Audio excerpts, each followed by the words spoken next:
Assalamualaikum warahmatullahi wabarakatuh, and a very good morning. My name is Muhammad Sharfawi bin Burhanuddin. I am from group G3. So today I'm going to present about my friends.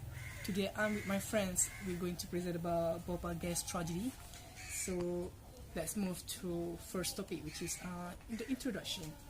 So Bhopal gas tragedy, also known as a Bhopal disaster, is an incidence of a gas leaking and occurred on 2-3 December 1984 at Union Carbide India Limited (UCIL).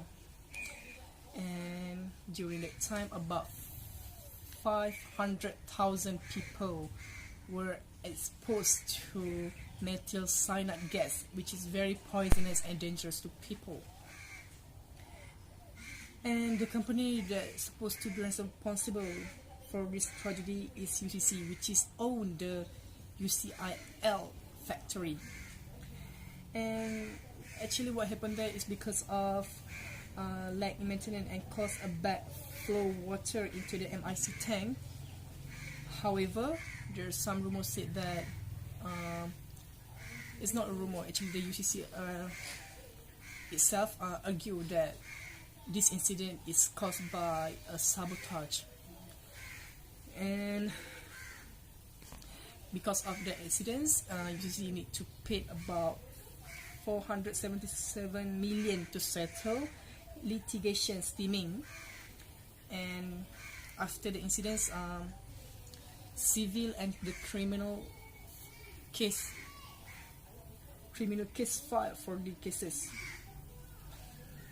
About 7 former employees, including the CEO of the UCC company, were convicted to this in Bhopal because of causing death by negligence, and sentenced to 2 years in prison and a fine about $2,000 each. Hello, madam. My name is Imran, and I would like to talk about the discussions we had during our research on the Bhopal accident. As you can see,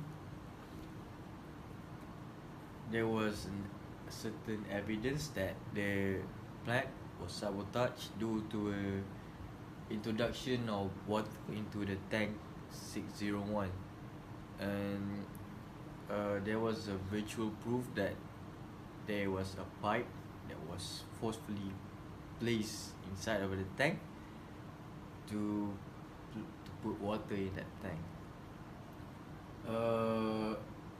2 years after the accident, the Indian government finally released 70,000 documents of that plant, which is and what we found was that the technology used by the plant was not under UCC, and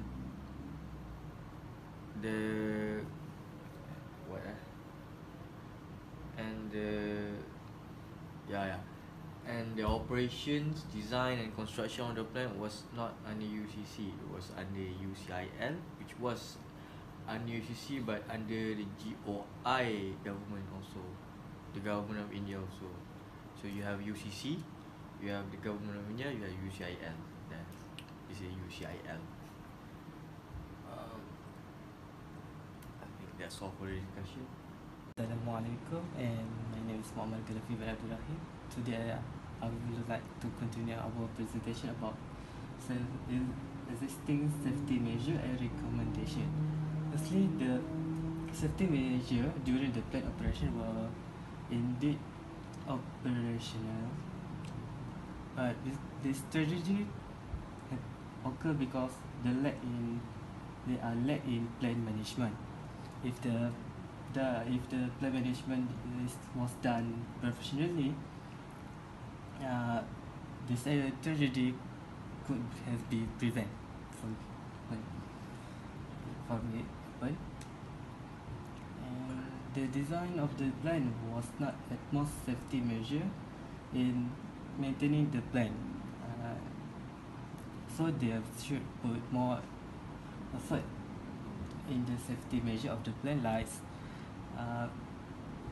increasing their budget to during their designing of the plan, so this tragedy could be prevent or decrease the safety in the factory. And also the company should enforce strict background check and criminal records to avoid sabotage. That's all for me. Thank you. It's me again, and I would like to talk about the question, which was, would a similar accident happen today again in Malaysia? Well, I don't really think so, because all plants in Malaysia have been certified by OSHA, which is somewhat like a regulation body that regulates and checks our plant for safety measures. And yeah, I think that's it. Nabil? Yeah. In conclusion to our research, we have found that there were several causes to the incidents during the investigation of the disaster. Sabotage was the first conclusion derived from this investigation that done by UCC, and Direction 10 was tempered by employee who had known how the plant operate. The tank was inadvertently filled with a huge amount of water to cause an uphill of pressure. Due to the fact of the introduction of water in the tank, the valves were forced to open and the gas was free to leak to the atmosphere. The second conclusion reached by investigator was that the plant was managed poorly and they did not fix the leaks within the plant timely and within the schedule. The plant also had a poor allocation of budget towards safety management, resulting in the Bhopal disaster. As a student of chemical engineering, we would want to point out that if we are going to make a plant one day, we should prioritize the plant safety first and the safety of other outside and the near of the plant. We need to have the countermeasure if the plant were to leak or sabotage, so that their life inside and outside could be safe. Thank you. That's all from